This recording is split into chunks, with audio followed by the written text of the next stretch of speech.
So I want you to imagine paying, I don't know, nearly $2,000 for this premium VIP scenic family tour. Right. You're traveling literally halfway across the globe to New Zealand, and then you end up spending 3 hours staring at a municipal sewage pipe from the window of a gridlocked bus. Oh, man. Yeah. And then imagine sitting down at the captain's dinner that night, and the couple next to you casually mentions they paid half that price to fly over the exact same traffic in a private helicopter. It is exactly the kind of revelation that just instantly ruins a vacation. Completely ruins it. Because you realize that basically everything you assumed about luxury and pricing and convenience in the travel industry is just fundamentally backwards. Exactly. And welcome to today's deep dive. We have a massive stack of sources today, like an incredibly detailed, data-backed industry report, plus raw passenger reviews, deep market analysis. And a lot of data. It is. And this entire stack is basically dedicated to tearing down the shore excursion market in the Australasia cruise industry, so Australia and New Zealand. Our mission today is to explore this massive tectonic shift in how travelers are actually experiencing these ports.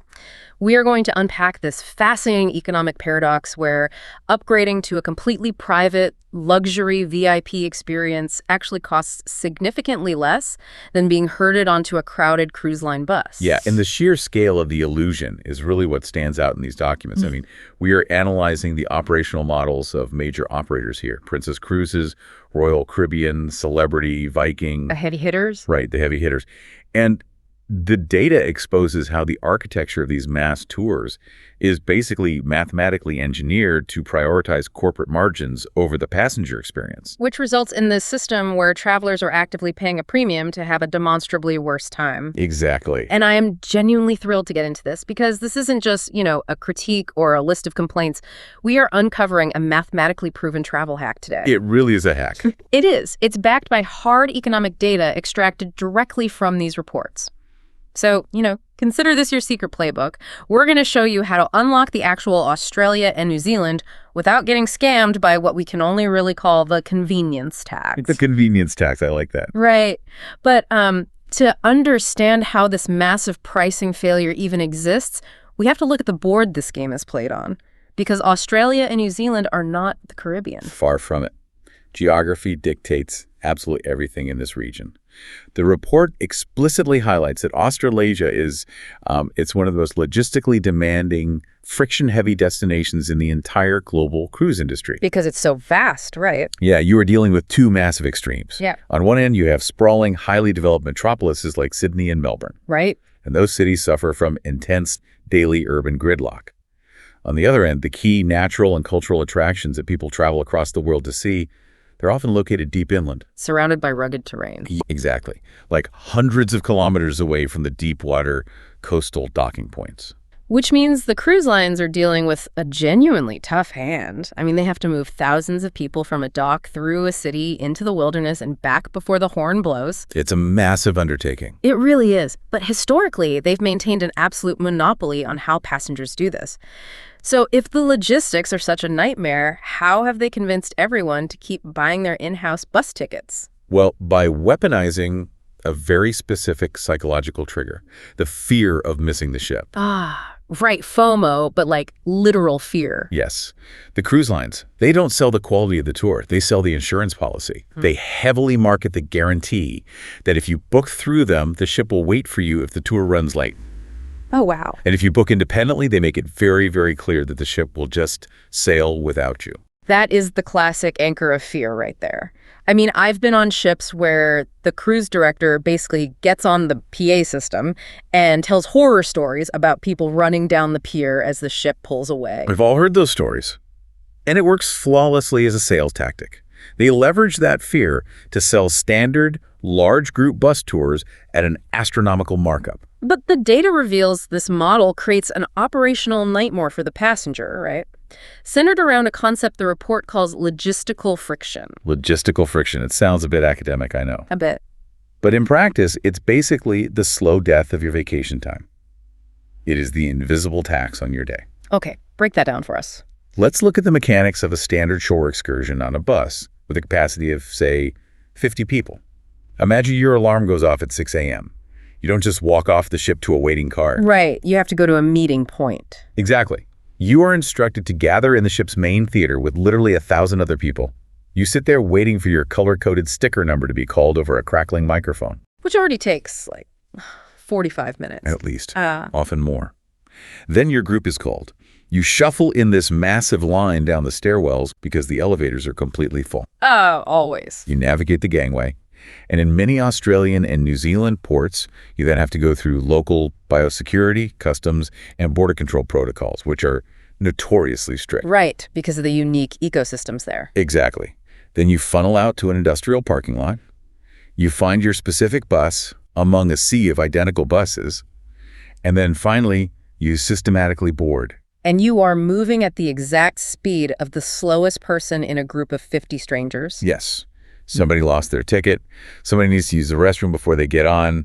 Somebody's arguing about sitting in the front row. It's just a nightmare. And you haven't even left the parking lot yet. The analysis in the report calculates that this logistical friction eats up between 30 to 50% of the allocated excursion time. Wait, hold on. Half the time? Up to half, yes. So if I book an 8-hour tour to see a national park, you're telling me I am only actually experiencing the park for 4 hours? Frequently, yes.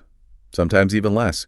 The rest of your day is consumed by grueling transit protocols because you have to do the exact same gathering and waiting process in reverse when you return to the ship. That is insane. Plus, you are unloading and reloading 50 people at every single bathroom break, every photo stop, every lunch location. It is literally like trying to herd cats through a TSA security checkpoint over and over again all day long. That is a perfect way to describe it. Yeah. Let's look at a concrete geographical example from the sources to see how this friction actually destroys an itinerary. Okay, let's hear it. Take the port of Tauranga in New Zealand. This is a massive hub for cruise ships. Now, the primary attractions people want to see from there are the famous Waitomo glowworm caves or the geothermal parks and Maori cultural centers in Rotorua. Okay, so how far are those? The logistical reality is that Rotorua is roughly 70 to 80 kilometers away, and Waitomo is about 150 kilometers away in one direction. Wow. So to get to Waitomo, you are looking at over 2.5 hours of driving each way, assuming perfect traffic. Right. That's 5 hours round trip just sitting on the asphalt. Now, put those 50 people on a massive, heavy coach bus. A coach bus cannot accelerate quickly, it cannot take shortcuts through smaller roads, and it is legally bound to lower speed limits. Right, they can't exactly weave through traffic. Exactly. When you factor in the 50-person bathroom breaks, waiting for stragglers to buy souvenirs, and the slow boarding process, the actual time spent inside the glowworm caves is reduced to a rushed, breathless minimum. You are essentially paying top dollar for a highly stressful bus ride where you would occasionally look out the window. Yes. But I have to play devil's advocate here for a second, though. Is this actually a failure of the cruise line's business model? Or is this just the harsh, unchangeable reality of moving thousands of people off a megaship in a massive country? That's a fair question. Because if 3,000 people want to see a cave that is 3 hours away, you have to put them on buses, right? Are the cruise lines really to blame for the geography of New Zealand? Well, geography is the constraint, certainly. But the business model is the active culprit here. The report makes a very clear distinction on this point. Okay, how so? Moving large amounts of people is difficult, yes. But the cruise lines are not optimizing for passenger experience within those constraints. They are optimizing for the absolute lowest operational cost to achieve the highest possible profit margin. Ah, I see. When a corporation prioritizes margins over logistics to that extreme, it leads to an intentional degradation of the actual tour content. Geography is just the excuse they use when passengers complain. That makes sense. And this brings us directly to a phenomenon the data labels the bait and switch. Oh man, this is the section of the report that absolutely blew my mind. Because the disconnect between the marketing and the reality is just staggering. It really is. You read this glossy, high-stock paper brochure they slip under your cabin door, and it sounds like a National Geographic expedition. Let's talk about the Scenic Bay of Plenty disaster. Yeah, this is one of the most glaring examples highlighted in the passenger reviews and the market analysis. Lay it out for us. So, out of that same port of Tauranga in New Zealand, the cruise lines sell a mass market tour titled Scenic Bay of Plenty. Right, and when a passenger reads that name, the psychological expectation is set immediately. Majestic coastal cliffs, pristine beaches, rolling green hills, Maybe some stunning lookouts over the Pacific Ocean. Exactly. You're picturing the sweeping helicopter shots from the Lord of the Rings movies. That is what New Zealand sells to the world. But that's not what happens. What the passengers consistently report experiencing is something entirely different. Because a 50-person bus cannot easily navigate narrow, winding coastal roads. And because they need massive parking infrastructure, the bus often routes through industrial zones. Are you kidding me? No. Passengers report spending their scenic tour staring at shipping container yards, commercial docks, and in some stretches, literally looking at municipal sewage pipes from the window of their coach. That is insane. So they aren't even taking them to the premium scenic spots because the bus physically can't fit or because it would take too long to park it? It's both. Mass tours require mass infrastructure.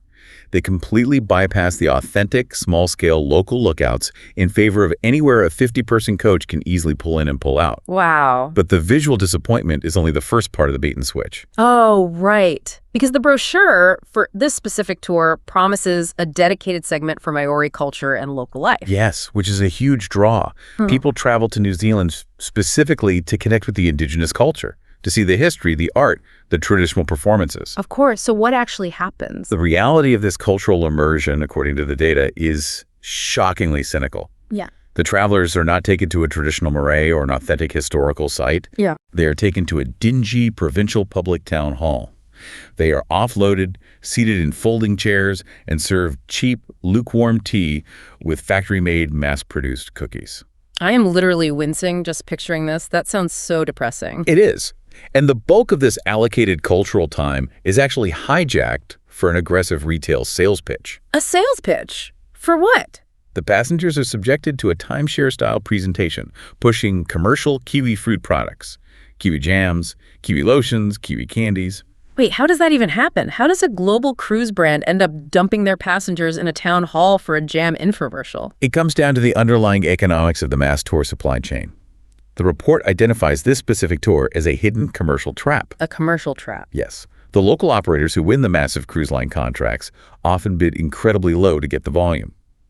To make their actual profit, they use the tourists as a captive audience to prop up local souvenir cooperatives. Oh, I see. These co-ops likely pay kickbacks to the bus operator, or they offer massive volume commissions based on whatever the captive tourists buy. So the cruise line gets a cheap tour to mark up, the bus operator gets their retail kickback, and the passenger gets scammed out of an actual cultural experience. Exactly. Imagine saving up for years, paying thousands of dollars for a cruise, traveling across the Pacific Ocean for a rich cultural immersion, and you end up trapped in a folding chair being pressured to buy kiwi lotion. It's just brutal. It is a systemic pattern of content degradation. And we see the exact same corporate logic applied to the Marlborough region, which is famous globally for its wine tours. Right. Marlborough Sauvignon Blanc is world-renowned. If you book a wine tour there, you expect elegance, you expect a sommelier, a beautiful tasting room, maybe a charcuterie board looking out over the vineyards. Well, the reality of the mass cruise wine tour is what the report describes as industrial-scale conveyor belt drinking. Conveyor belt drinking. That paints a picture. You have to look at the mechanics of a winery. A premium boutique winery cannot absorb 3 buses carrying 150 people arriving at the exact same time. No, it would destroy their ambiance, and they don't have the staff for that. Right. So the cruise lines contract with second-rate, massive volume commercial wineries. The ones that look more like factories than vineyards. Precisely. When the buses arrive, the logistics demand speed. Hundreds of tourists are dumped simultaneously. The wine is pre-poured, meaning it is often sitting out getting warm. Ugh, warm white wine. Yeah, and the tourists are rushed through the tasting. The report notes that passengers frequently complain about a lack of basic palate cleansers. No crackers, no water. Just drink and get out. And they're being served wine in improper, low-quality, thick glass because washing 150 delicate crystal stems takes too much time and labor for the winery to bother with. It strips all the romance and aesthetic value out of the experience entirely. You are literally just processing liquid as fast as possible so the bus can leave. That's it, exactly. Let's look at one more example that highlights how this degrades wildlife encounters. The Ballarat Wildlife Park in Australia. Okay. The cruise brochures frame this as a rugged, authentic encounter with native Australian nature. So you expect to be walking through the bush, spotting kangaroos in the wild? But experienced travelers in the reviews describe a very different reality. It is not a pristine national reserve. It is described as a cramped private zoo. A cramped zoo. Reviewers note inadequate enclosures that pale in comparison to actual civilized national parks. But again, a sprawling wild national park requires time, walking, and patience. Things a 50-person bus on a strict schedule does not have. Exactly. The cramped private zoo is chosen entirely for its logistical convenience, not its quality. If I am listening to this, I'm screaming at my dashboard right now. The math just isn't mathing for me in terms of brand reputation. I know, it's hard to reconcile. If these mega cruise lines, multi-billion-dollar publicly traded companies, are consistently delivering industrial wine, sewage pipe views, and cramped zoos, how on earth did they get away with it? Why hasn't the market punished them with massive brand-destroying backlash? Because the entire system is insulated by standardization and isolation. First, consider the demographic. Many cruise passengers are visiting Australasia for the first and only time. Okay. They don't have a baseline. If you've never been to New Zealand, a list of 6 stops on a brochure looks like fantastic value. You don't know that the winery is second-rate or the bay view is industrial. So they don't know what they are missing until it is too late. Exactly. The cruise lines offer these highly standardized cookie-cutter itineraries that look phenomenal on paper. But the fatal flaw of these standardized tours, which becomes glaringly obvious in the major cities, is that they operate with absolute rigidity. Meaning? There is zero contingency planning. There is no plan B. And this rigidity leads us to the city tours of Sydney and Melbourne. Which seems insane to me. How do you mess up Sydney? It is arguably one of the most stunning, naturally beautiful harbor cities on the planet. You just have to drive people around the harbor and point at things. You'd think so. And yet, the data shows the reviews for the cruise-sold city tours are overwhelmingly defined by one word: monotony. Monotony. Here is the mechanical failure. A 50-person coach cannot easily maneuver through the historic, narrow streets of downtown Sydney, like the Rocks area. They can't easily park near the Opera House or weave through the bustling harbor districts. So where do they go? To avoid the heavy urban traffic they physically cannot navigate, these massive buses end up routing through standard residential sleeping districts. Wait. They're driving tourists through the suburbs? Yes. You're joking. I wish I was. And the guides, who are trapped on this bus trying to fill the dead air for 2 hours, end up resorting to reciting local residential real estate prices, or pointing out fast food chains and local pharmacies out the window just to have something to say. If you look to your left, you'll see a spectacular mid-century McDonald's drive-thru, and over there is a highly rated local dentist office. I mean, it is almost a comedy sketch, but people are paying hundreds of dollars for this. It is a profound waste of capital and time. But the most glaring, physically uncomfortable issue with this lack of flexibility is a dynamic the report calls the weather trap. Explain the mechanics of the weather trap. Well, but when you have a massive bus of 50 people operating on a rigid pre-booked schedule that is coordinated with 5 other buses from the same ship, that schedule cannot deviate. The logistics are too heavy to pivot. Right. So if your itinerary includes a 45-minute stop at an iconic, completely outdoor location like Sydney's famous Bondi Beach, that stop is going to happen regardless of the meteorological reality of the day. So if a massive front moves in and it starts pouring rain... If there's a massive storm, gale force winds, or a torrential downpour, that bus is still driving to Bondi Beach. It will pull into the parking lot, and the tourists are often forced out of the bus into a monsoon. Force out? They can't just sit on the bus and stay dry. Often the drivers mandate everyone off so they can clean the bus. Or the guide insists on doing the walking portion because it is contracted. That's awful. There is nowhere for 50 people to quickly take indoor shelter together at a busy beachfront without reservations. So they get completely soaked, freezing, and miserable. And they have to pile back onto a heavily air-conditioned bus, sitting in wet clothes for the rest of the day. It is literally like being strapped into a massive freight train. A freight train cannot turn, it cannot swerve to avoid a storm, it takes miles to stop. It doesn't matter if there is a flood ahead, that train is locked to the tracks. That is the perfect analogy. You are on a track, and you have surrendered all your agency. Furthermore, the report highlights a bizarre phenomenon resulting from this rigidity called botanical garden fatigue. Botanical garden fatigue. I feel like I know exactly what this is just from the name. It is a very specific symptom of mass tour logistics. Think about it. Botanical gardens are large outdoor spaces. Right. They can easily accommodate dozens of massive buses in their parking lots. They have wide paved paths. And crucially, for the tour operator's profit margin, they usually have very cheap or entirely free entry fees. Low overhead, high capacity, the perfect trap. Precisely. Because it's the path of least resistance. Standard cruise tour programs endlessly duplicate them. If you book the cruise line's highlight tour in Sydney, Melbourne, Adelaide, and Perth, you will likely be taken to a botanical garden in almost every single port. Oh my gosh. By the third city, the passengers are experiencing severe exhaustion and boredom because how many different manicured lawns can you look at before you realize they are just filling time? They're just running out the clock on your vacation. Exactly. So we have painted a pretty grim picture of the establishment here. The logistical friction, the bait and switch, the freight train rigidity. Thick leak. But the entire premise of today's deep dive is that this frustration has hit a boiling point. The savvy travelers have realized they are being shortchanged, and it has caused a tectonic shift in the market. The ecosystem has definitely evolved. Right. It has opened the door wide for a new class of operators.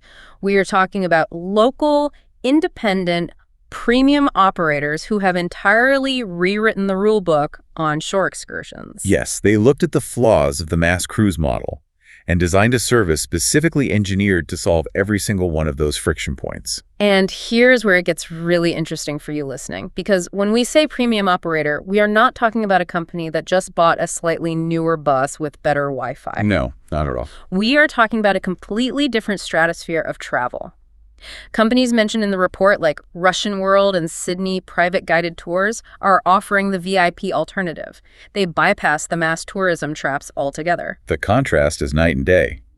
If the cruise bus is a freight train, the premium VIP tour is a jet ski. I love that. A jet ski. The core difference here is agency. When you are on a cruise bus, you are a captive audience to a pre-recorded script.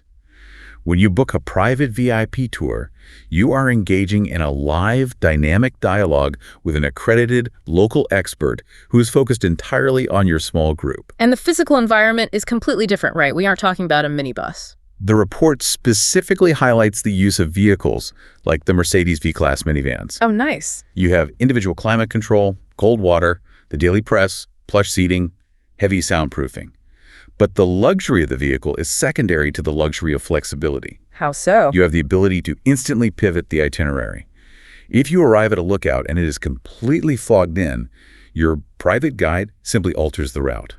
You go to a museum, get a coffee, and check the lookout later when the fog clears. Try doing that with 50 people on a bus. You literally can't. Let's bring this to life for the listener with some concrete examples from the data, because the level of bespoke luxury here is wild. Let's return to Sydney, specifically the popular day trip to the Blue Mountains. We already established the standard bus sits in bumper-to-bumper traffic on the M4 highway and dumps you in a crowded parking lot. What does the VIP tour actually do? A standard 10-hour VIP tour to the Blue Mountains completely ignores the congested M4 highway. Naturally. The local expert takes the scenic alternative route via the Bells line of road, which buses rarely use. You get actual sweeping mountain views on the drive. Okay, that already sounds better. Once you arrive at the main attractions, like Scenic World, you aren't waiting in a queue with hundreds of other cruisers holding a numbered sticker. Because your guide has already secured priority access. Exactly. You have skipped line access to the cable cars. You walk right on. When it's time for lunch, you aren't funneled into a massive tourist buffet hall designed to feed 300 people an hour. Oh, thank goodness. You are seated for a 2-course meal at the elite Lilienfels Resort and Spa in Lura. This is followed by a private, intimate wine tasting in the Megalong Valley. Which sounds phenomenal, but the drive back is always the worst part of a day trip.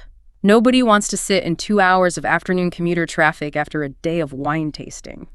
This is where the VIP operators show their true logistical power.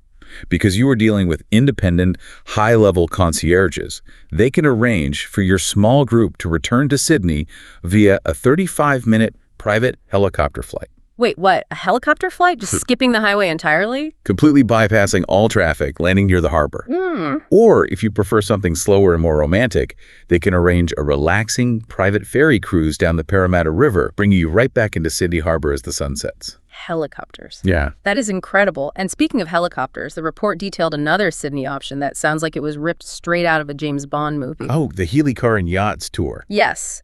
Walk us through that mechanism. This is an 8-hour premium itinerary designed for maximum impact.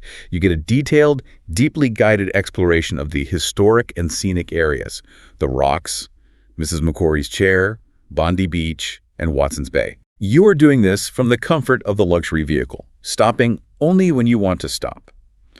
But the centerpiece of this specific tour is a scheduled private helicopter flight right over Sydney Harbor and the dramatic eastern coastline. So while the buses are stuck in the suburbs looking at McDonald's, you are looking down at the top of the Sydney Opera House. Exactly. What if you prefer the water over the air? The report mentioned yacht charters. Yes.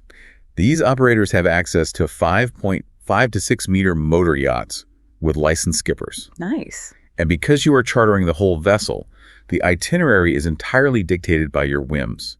You want to do deep-sea refishing, the skipper takes you out. Wow. You want to drop anchor and swim in a secluded hidden bay that a cruise ship tender could never reach?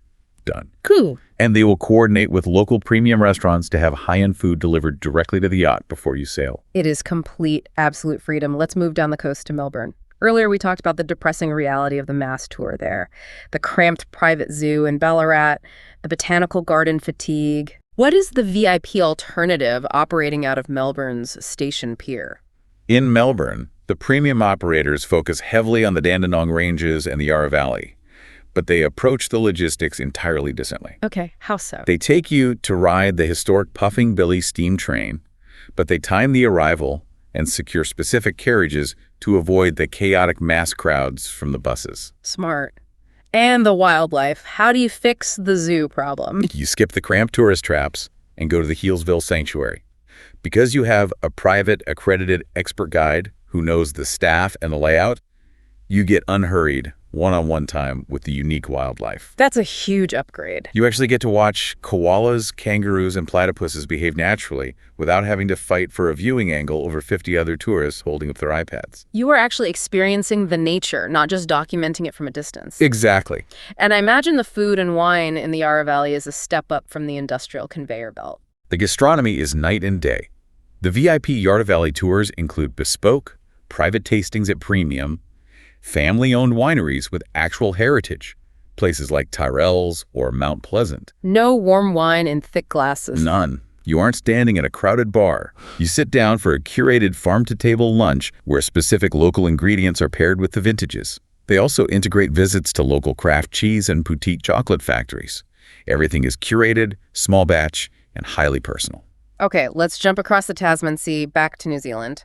Tauranga. We established the standard tour is basically holding people hostage in a town hall with Kiwi Jam. What are the independent operators doing differently there?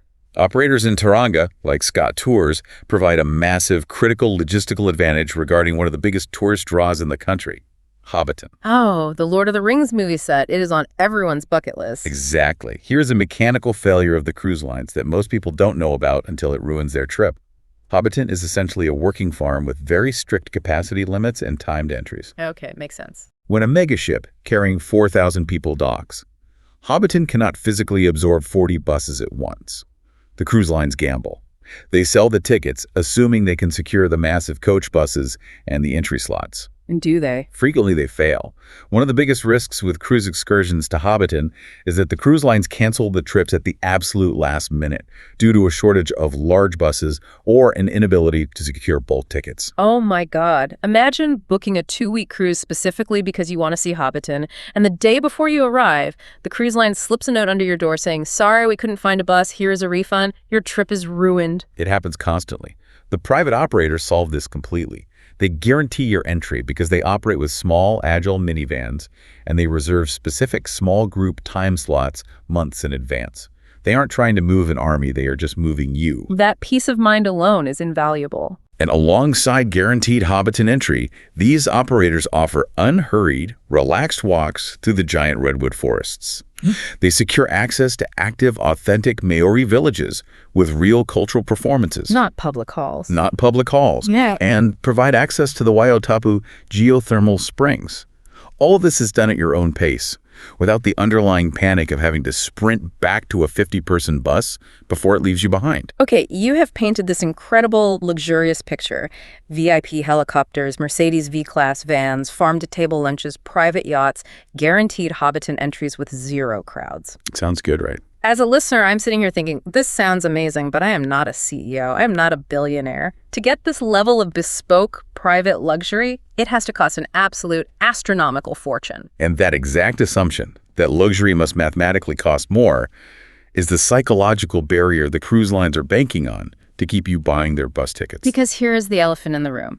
This brings us to the absolute centerpiece of today's deep dive. The grand economic paradox. We are about to look at the hard, unvarnished numbers from the market analysis, and it is going to fundamentally break your brain. It really does challenge everything you assume about basic supply and demand. The foundational truth proven by this report is this.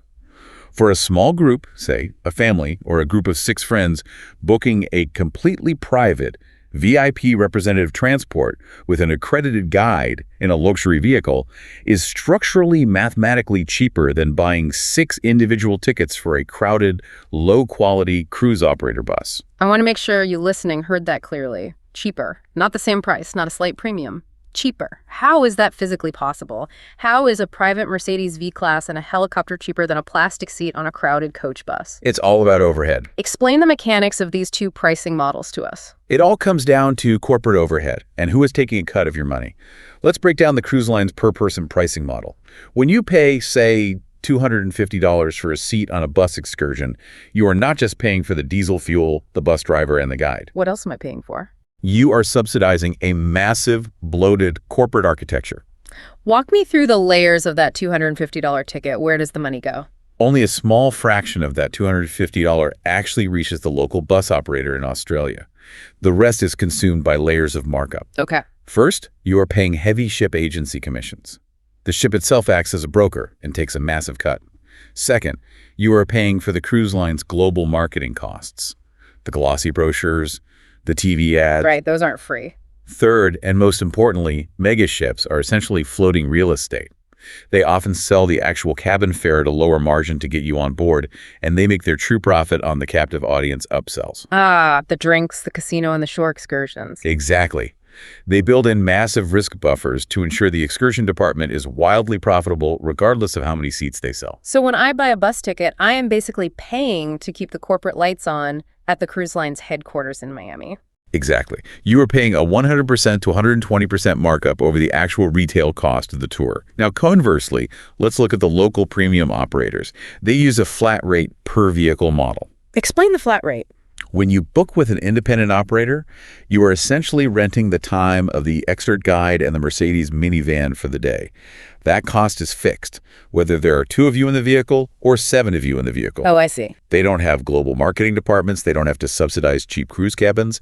Their overhead is just the vehicle, the fuel, their expertise, and a standard profit margin. Okay, so if it is just one single person traveling alone, renting the whole private van is going to be more expensive than one bus ticket. Yes.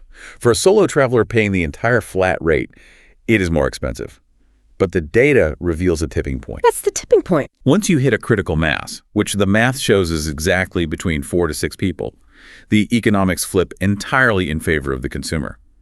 You take that reasonable flat rate and divide it by 6. Suddenly, the per-person cost of the VIP luxury tour plummets far below the inflated, artificially marked up per-person cost of the cruise bus. It is like the difference between buying individual slices of terrible pizza at an airport terminal for $10 each versus just buying a whole gourmet artisan pizza for the table. By the time you buy 6 airport slices, you have spent $60 on garbage when you could have had an incredible artisan pie for $40. That is a very visceral way to put it, but it is economically sound.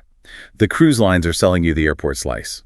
Let's look at the hard audited numbers from the report. Let's do it. For context, the analysis uses an average exchange rate of $1 equaling 1.49 Australian dollars. Let's do the math.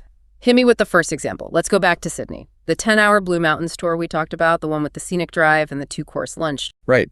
If you book the group bus through Princess Cruises, their standard spectacular Blue Mountains tour costs $299.95 per person. So basically $300 a head. Yes.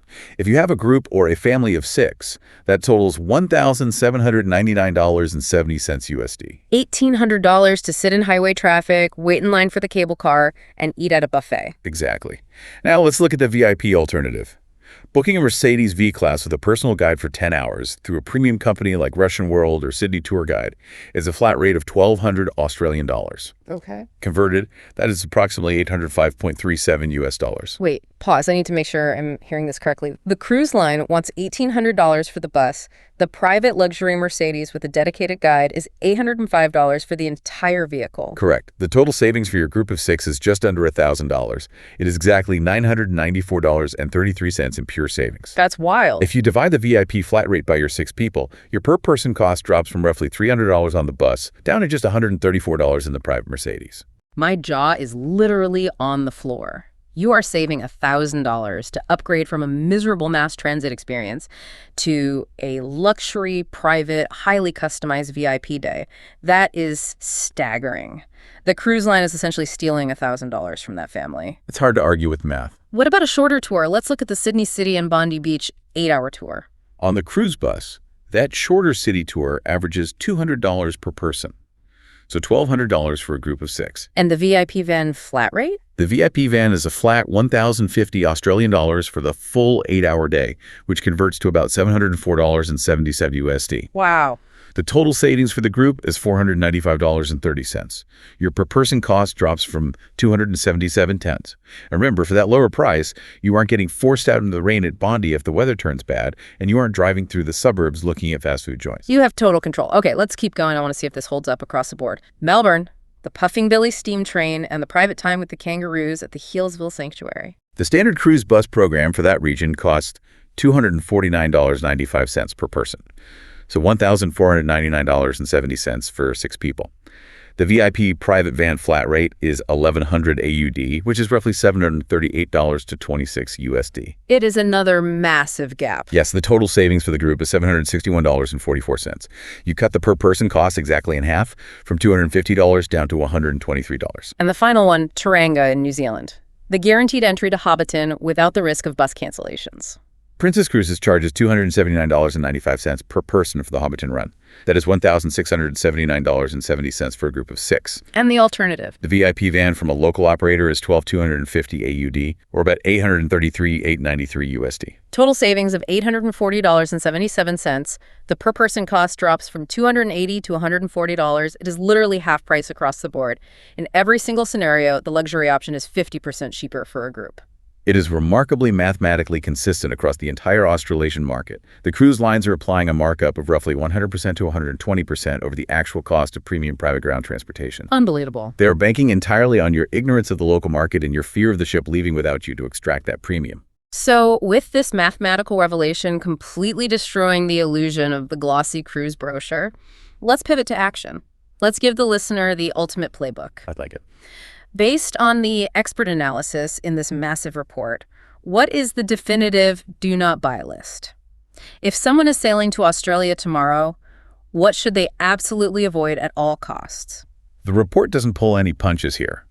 It explicitly blacklists several mass-market tours based on a combination of severe passenger complaints, logistical friction, and local infrastructure realities. Okay, number 1 on the blacklist. Standard Sydney and Melbourne city bus tours. The real estate and fast food monotony tours. Exactly. The report advises that booking these is a complete waste of capital. You will just sit in traffic. Instead, if you want to see the city and don't want to hire a private guide, use the local public transit infrastructure. Right, because Sydney's is pretty good, isn't it? Sydney has excellent, modern, high-speed trams and ferries that depart right from Circular Quay, literally steps from where the major cruise ships dock. You can navigate the city faster, cheaper, and with far better views on your own. What's next on the blacklist? Waitomo Caves, from the port of Tauranga.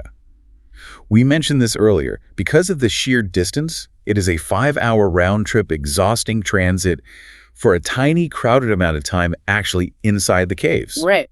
The logistical friction makes the time-to-value ratio Completely unviable. Makes total sense. Do not spend 5 hours on a bus for 30 minutes in a cave. Number 3. The infamous scenic Bay of Plenty from Tauranga. The report explicitly identifies this as a hidden commercial trap designed to extract more money from tourists via local souvenir co-ops while masquerading as a scenic tour. The Kiwi Jan hostage situation at the town hall, avoid at all costs, and the last one on the blacklist. Group wine tours, particularly in regions like Marlborough or the Hunter Valley. Because of the conveyor belt drinking. Right. The report concludes that mass conveyor belt drinking, warm wine, and cheap glass lacks any aesthetic value or individual attention. It actively ruins the very essence of what a wine tasting is supposed to be. Okay, so that is exactly what you avoid. But I know what a lot of you listening are thinking right now. Yeah. You are doing the math in your head and saying, this is great information, but it is just me and my spies traveling. It's just the two of us. Right, they don't have a group of 6. Exactly. We don't have a group of 6 friends to split the cost of the Mercedes. Are solo travelers and couples just doomed to pay the cruise line tax and ride the mass bus? Not at all. This is where the local premium operators have adapted beautifully to disrupt the cruise line's monopoly. The report introduces a brilliant structural hack called the Share a Tour system. Oh, this is the silver bullet. Yeah. How do the mechanics of Share a Tour actually work? Local premium operators realize that couples are getting priced out of private vans. So they offer a dedicated matchmaking service to help you find fellow passengers from your specific ship for your specific date. Oh, that's smart. You essentially go to their portal and book a seat or two in a shared VIP minivan. But the crucial detail is that this van is capped at a strict maximum of 8 people. So you are basically crowdsourcing your own micro VIP group to hit that economic tipping point. Exactly. You get all the premium benefits, the Mercedes comfort, the flexible logistics, the ability to bypass massive lines, the dedicated accredited expert guide. But you are sharing the flat rate among 6 or 8 people you connected with online or through the operator's portal. So what's the end result? The end result is you pay a per-person price that is comparable to or even less than the mass cruise bus ticket. But your experience is elevated exponentially. You just bypass the cruise line's entire markup system. It is an incredible, elegant hack. You just broke the monopoly. But the deep dive doesn't stop at just the excursions. No, it goes deeper. Because the report points out that beyond the mid-cruise tours themselves, the very start and the very end of the cruise are where people lose the most time, the most money, and frankly, the most sanity. Let's shift gears and talk about mastering port logistics. Embarkation day. This is a critical piece of the puzzle, especially in a city with the severe geographical specificities and bottlenecks of Sydney. The report's first major recommendation is about arrival timing. This is a hard rule. Never, ever fly in on the day of embarkation. I feel like that is a universally good rule for any cruise anywhere in the world. Flights get delayed. It is, but in Australasia, it is paramount. The distances involved in getting to Australia are massive. The report recommends arriving 2 to 3 full days early. 3 days. Yes. This serves 2 purposes. First, you need time to adapt to the massive time zone changes so you aren't sleeping through the first 2 days of your expensive cruise. That jet lag is brutal. Second, it completely eliminates the risk of flight delay disasters. If you miss your ship in Miami, you can catch a quick flight to the Bahamas to meet it. If you miss your ship in Sydney, catching up to it at the next port could involve expensive domestic flights or even international flights to New Zealand, resulting in days of lost travel. So, you arrive 3 days early. You are in Sydney. Where do you stay? Because the report was incredibly specific that booking the wrong hotel can actually ruin your embarkation day due to traffic. Your hotel strategy depends entirely on which terminal your specific ship is using. Sydney has 2 main, very different cruise terminals. Okay, what's the first one? If your ship leaves from the Overseas Passenger Terminal, often abbreviated as the OPT, which is right at Circular Quay, directly facing the Sydney Opera House. The iconic postcard view. Yes. If you are there, the strategy is to book walkable, premium hotels in the immediate vicinity. Places like the Park Hyatt Sydney, the Sir Stamford at Circular Quay, or the Pullman Quay Grand. Because if you stay there, you don't even need to deal with a taxi or a transfer service on cruise day. Exactly. You simply walk your wheeled luggage a few hundred meters down the flat pavement right to the ship's gangway. You completely eliminate the stress, the traffic risk, and the cost of transfer day. You are in total control of your timing. But what if you are banished to the other terminal? The big ships can't all fit at Circular Quay. The overflow goes to the White Bay Cruise Terminal in Rozelle. This one is notoriously difficult for passengers because it completely lacks direct public passenger transport. You cannot just take a local train or a tram there. You must drive. So where do you stay for White Bay? If you are sailing from White Bay, the report recommends staying in adjacent areas like Pyrmont or Darling Harbor. They specifically mention hotels like the Ovalo, Woolloomooloo, or the Star Casino Hotel. Why those specific areas? Because they are geographically positioned to offer the most direct, lowest traffic taxi or private transfer routes over the bridges to the White Bay Terminal. You minimize your exposure to Sydney's central business district gridlock. And there is a massive flashing red light warning in the report about where not to stay, right? I saw this and immediately thought of how many tourists probably fall into this trap. Yes. It is a crucial logistical warning. Do not stay in the famous beach resort areas like Bondi or Manly on the days immediately preceding your embarkation. It sounds so tempting, though. Spend 3 days lounging on Bondi Beach, get a tan, and then hop in an Uber to get on your cruise ship. What is the mechanical failure there? It sounds idyllic until embarkation day actually arrives. The traffic choke points between those eastern beach suburbs and the central cruise terminals are severe. There are only a few arterial roads and bridges connecting them. And if there's an accident. Exactly. The report notes that the traffic risks on a weekday morning are incredibly high. A single fender bender on the bridge or a stalled truck on the main arterial road creates a cascading gridlock. If you are in an Uber from Bondi, you might literally watch your ship sound its horn and sail away while you are sitting motionless in traffic 10 miles away. Okay, so avoid the beach on transfer day. Keep your logistics tight. But what if you have to transfer directly from the airport to the ship? Or you are at a hotel further out and need to get to the port? Right. The cruise lines aggressively sell their own airport-to-ship transfer shuttles. Should you buy those? Based on the economic and logistical models we just discussed regarding their shore excursions, absolutely not. It is the exact same broken system. More massive buses. You are paying a premium to sit on another large, uncomfortable bus at the airport, waiting for every single passenger on 3 different flights to collect their luggage, go through customs, and board. Then the bus drives you to the port where you arrive at the exact same time as 5 other buses, guaranteeing you will stand in a massive registration line. So you are basically paying them to make you wait in 2 different lines. Exactly. However, the report outlines a final transfer hack that completely changes the paradigm of embarkation and disembarkation days. I marveled at this one when I read it, because travel days, the days you are dragging luggage around, are usually written off as lost days. They are. This hack essentially turns what is normally the most stressful, exhausting, waiting around travel day into a full-blown, luxurious vacation day.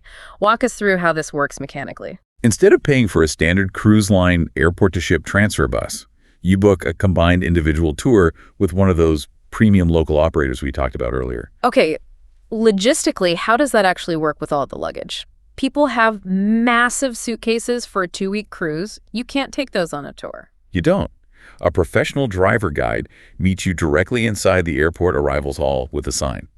They take your heavy cruise luggage and lock it safely in the spacious trunk of the Mercedes V-Class minivan. Oh, that's brilliant. You don't touch your bags again.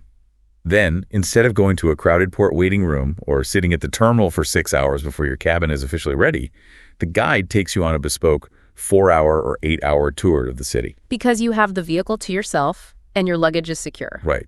You spend the morning exploring the city, maybe stop for a beautiful unhurried lunch overlooking the harbor, see the sights, and then, at the exact moment, your specific port registration window opens, not a minute before to wait in line, not a minute after to risk missing it. The guide drives you directly to the port registration desk. Wow. They unload your luggage right at the porters, and you walk straight onto the ship with 0 waiting. You completely bypass the waiting rooms. You buy back a full day of your life that would have been lost to transit. You maximize your vacation time while simultaneously eliminating the friction of transit. And again, if you do the math, if you have a group of 4 to 6, or if you use this share-a-tour system, the cost of this combined private tour and seamless transfer is often mathematically comparable to or cheaper than paying the cruise line just to shuttle you on their crowded airport bus. Okay, we have covered a massive amount of ground today, and I want to bring all these threads together. What an incredible journey this deep dive has been. We started with the grim, claustrophobic reality of mass tourism. Yeah, being trapped on a 50-person bus. Moving at the speed of the slowest stranger, staring at sewage pipes in the Bay of Plenty, and being aggressively sold kiwi jam in a provincial town hall because the cruise line prioritized their margins over your experience. It is the absolute epitome of the bait and switch. The illusion of value hiding in infrastructure of cost cutting. And we ended with the realization, the undeniable mathematical proof that true luxury is actually more accessible than the mass market product. It's incredible. VIP tours in a Mercedes V-Class, private, intimate wine tastings in the Yarra Valley, guaranteed, uncrowded access to Hobbiton, and even bespoke helicopter flights over Sydney Harbour are structurally cheaper for small groups. It all comes down to understanding the mechanics of the pricing models. Once you understand the difference between the transparent, flat-rate vehicle pricing from local experts versus the heavily marked-up, bloat-filled, per-person pricing from the megacorporations, you hold all the power. Being a smart traveler means looking past the incredibly convenient but wildly overpriced glossy brochures slipped under your cabin door. It means realizing that the cruise line is selling you an insurance policy built on the fear of missing the ship and charging you double for the privilege of a worse time. Yes. It means utilizing the power of independent, local knowledge to completely hack the system. Knowledge is only valuable when it is applied. This extensive report doesn't just complain about the problem of mass tourism. It provides the exact mathematical formula to solve it. Right. Whether you use the Share a Tour system to crowdsource a VIP van or travel with a dedicated group, the agency is entirely in your hands to demand and execute a better experience. So as we wrap up today's deep dive, I want to leave you, the listener, with a final thought to mull over. We've just proved, with hard data, that these mega cruise lines are applying a massive hidden markup while simultaneously degrading the quality of their shore excursions in Australia and New Zealand. The data doesn't lie. It is a brilliant illusion of convenience designed to extract maximum profit from a captive audience. So you have to ask yourself, what other parts of the all-inclusive vacation industry are operating on this exact same illusion? Oh, that's a good question. When you look at the fiercely marketed, overpriced drink packages, the heavily upcharged preferred seating on airplanes, the exclusive resort day passes, are they actually providing you with premium value based on supply and demand? Or are they just banking on your fear of missing out and your desire for a frictionless button? Something to think about. The next time you see a convenient travel package presented to you on a silver platter, will you just blindly accept the sticker price or will you do the math?